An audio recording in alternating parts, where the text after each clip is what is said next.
Praise the lord. యేసుక్రీస్తు నామములో మీ అందరికీ శుభములు తెలియపరుస్తున్నాను. మా మార్నింగ్ మన్నాని ఈ కార్యక్రమం మీ అందరికీ ఆశీర్వాదకరంగా ఉంటుందని నమ్ముచున్నాము. ఈ కార్యక్రమాన్ని అనేకులకు షేర్ చేయండి. ఇంకా మన దైవించని యూట్యూబ్ ఛానల్ని సబ్స్క్రైబ్ చేయకపోతే సబ్స్క్రైబ్ చేయండి. అనేక మందిని ఈ దైవించని యూట్యూబ్ ఛానల్కు సందాదారులుగా చేయాలని ప్రభు పేరిట మనవి చేస్తున్నాను. ఎందుకంటే ఇతరులు ఆత్మీయంగా బలపరచాల్సిన బాధ్యత మన అందరి మీద పడి ఉంది. ఈ దినాల్లో దేవుని బిడ్డలారా, వంకర మార్గాన్ని దేవుడు సరిచేయబోతున్నాడు. ఎత్తు పొలాలు సరిచేయబోతున్నాడు. మీ జీవితంలో కనపడుతున్న అప్ అండ్ డౌన్ దేవుడు సరిచేయబోతున్నాడు. మీ జీవితంలో ఉన్న కీడు శోధన ప్రమాదం దేవుడు తప్పించబోతున్నాడు. దేవుడు సరిచేసే కార్యక్రమంలో ఉన్నాడు. అన్నీ చక్కబెట్టబోతున్నాడు. ఇదివరకు కనివిని ఎరుగని ఆశీర్వాదాన్ని రాబోతున్న దినాల్లో పొందబోతున్నారు. దేవుని చేత దీవించబడబోతున్నారు. మీరు అభిషేకించబడి ఆత్మపురులు కాబోతున్నారని ప్రభు చెబుతున్నాడు. కీర్తన 89, 20, 21, 22 దేవుడు ఇచ్చిన వాగ్దానం. దేవుని బిడ్డలారా, ఈరోజు అబ్రహాం గురించి మనం ధ్యానం చేసుకుంటూ వస్తున్నాం. అబ్రహాము వాగ్దాన దేశంలో కరువుకు భయపడి, కరువు వచ్చిందని దేవుని బిడ్డలారా వాగ్దాన దేశాన్ని విడిచిపెట్టి ఆయన ఐగుప్తు దేశానికి వెళ్ళాడు. వాగ్దాన దేశాన్ని విడిచిపెడితే వాగ్దానాన్ని విడిచిపెట్టినట్టే, దేవుడిని విడిచిపెట్టినట్టే. దేవుడు ఆ యొక్క కాపుదల భద్రత నుండి బయటికి వెళ్ళిపోయినట్టే, తెగదంబులు చేసుకున్నట్టే. ఇటువంటి కార్యం ఎప్పుడు మీరు చేయకూడదు. కానీ శోధనలో మనం నిలిచి ఉండాలి తప్ప శోధనలో పడిపోకూడదు. తర్వాత ఏమైంది తెలుసా?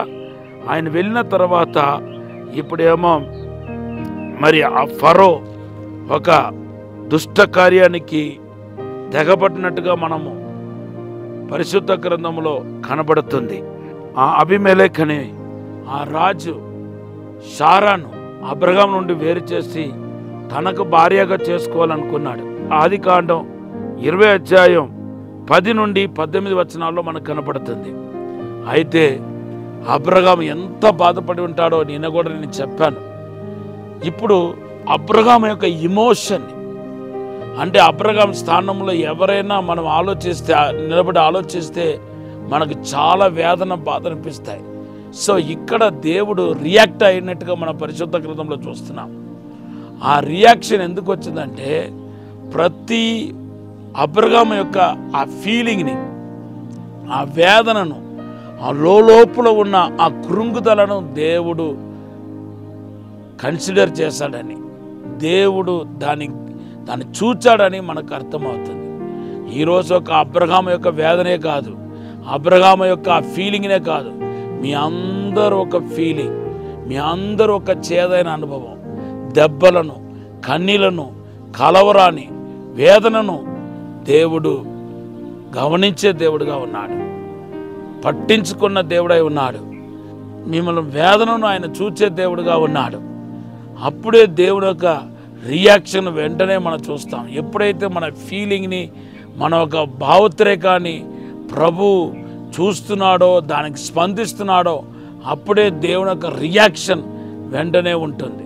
చూడండి, యెషయా గ్రంథం 38 అధ్యాయం 1 నుండి 5 వచనాలు మీరు చూస్తే, హిజ్కియా రాజు చనిపోతున్నాడనే విషయం తెలిసి గోడ వైపు తిరిగి రోదించి కన్నీళ్లతో ప్రార్థన చేస్తున్నాడు. తర్వాత ఏమైంది? 5వ వచనంలో నీ కన్నీళ్లు చూచానని దేవుడు జవాబు ఇవ్వటాన్ని చూస్తున్నాం. ఆయన ఆయుష్కాలం పొడిగించబడింది. ఎప్పుడైతే దేవుడు మన ఫీలింగ్స్ని, మన యొక్క భావోద్రేకాన్ని దేవుడు చూస్తున్నాడో, దాన్ని కన్సిడర్ చేస్తున్నాడో, దాన్ని ఆయన మరి చూచి రెస్పాండ్ అవుతున్నాడో, అప్పుడు మనకు ఆరోగ్యం కలుగుతున్నాయి, ఆయుష్కాలం కలుగుతున్నాయి. అదే విషయాన్ని మనము ఆగరు ఒక జీవితంలో చూస్తే, ఆగరు విషయానికి వస్తే, ఆగరు కూడా ఇలాగే బాధపడి ఏడుస్తూ ఉంది.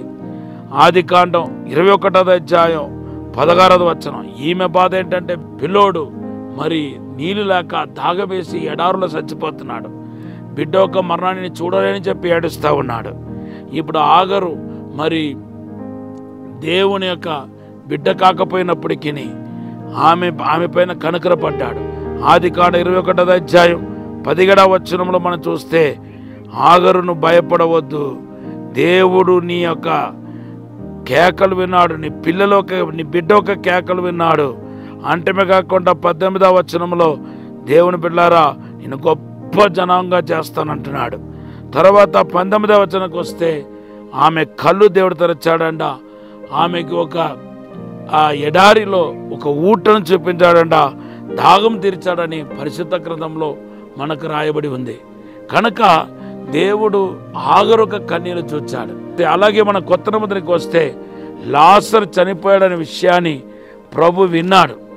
విని ఆయన బేతనికి వస్తున్నప్పుడు ఆయన లాజరు ఒక సహోదరులు ఏడ్చారు, ఆయన పాదంలో పడి ఏడ్చారు.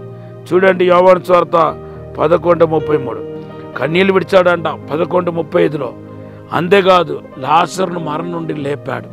చూసారా, ఎప్పుడెప్పుడల్లా దేవుడు రెస్పాండ్ అవుతున్నాడు, మన యొక్క భావోద్రేకాన్ని చూస్తున్నాడు, మన ఏడుపు, మన ఫీలింగ్, మన యొక్క భావోద్రేకపడి మన బాధపడటం, కన్నీళ్ళు విడవటం, నీకు ఏదైనా అన్యాయం జరిగినప్పుడు, నిన్ను ఎవరైనా మోసం చేసినప్పుడు, నిన్ను ఎవరైనా బాధ పెట్టినప్పుడు మీ యొక్క ఫీలింగ్, మీ యొక్క భావోద్రేకమే డిఫరెంట్గా ఉంటుంది.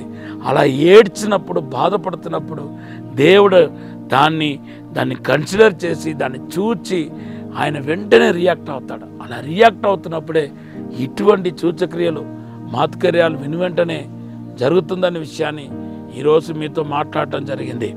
హిజ్కియా రాజు జీవితంలో ఏమో దేవుడు ఆయుష్వారెక్కనిచ్చాడు, ఆ భావోద్రేకాన్ని ఆయన కన్సిడర్ చేసినప్పుడు.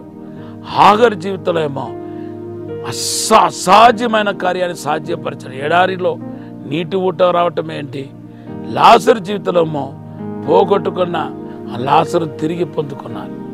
సో నీ యొక్క ఏడుపుని దేవుడు చూస్తున్నాడు, నీ కన్నీళ్ళని దేవుడు చూస్తున్నాడు, నీ మనోవేదన దేవుడు చూస్తున్నాడు, నీ యొక్క బాధను దేవుడు చూస్తున్నాడు. ఖచ్చితంగా దేవుడు రెస్పాండ్ అవుతున్నాడు, నీకు త్వరగా న్యాయం చేయబోతున్నాడు. అందరూ ఒక్కటైనా దేవుని పక్షంగా ఉన్నాడు. మర్చిపోవద్దు, నీకు అద్భుతం దేవుడు చేస్తాడు. ఒక చిన్న ప్రార్థన చేస్తాను. పరిశుద్ధము నమ్మకమైన పరలోక తండ్రి, ఈరోజు మాతో మాట్లాడే విధానం బట్టి వందనాలు ప్రభా. మమ్మల్ని క్షమించి మన్నించి పరిశుద్ధపరిచి అయ్యా తండ్రి, మా ఏడుపును కన్నీరు చూచి విడుదల దయచేయమని అడుగుతున్నాను, అద్భుతం జరిగించమని అడుగుతున్నాను, మేలు చేయమని యేసు నామములో అడిగి వేడుకుంటున్నాము తండ్రి. Amen, amen. Have a blessed day. God bless you. దేవుడు మీకు అద్భుతం జరగగాక. ఈరోజు మన వాగ్దానం యెషయా గ్రంథం 60:20.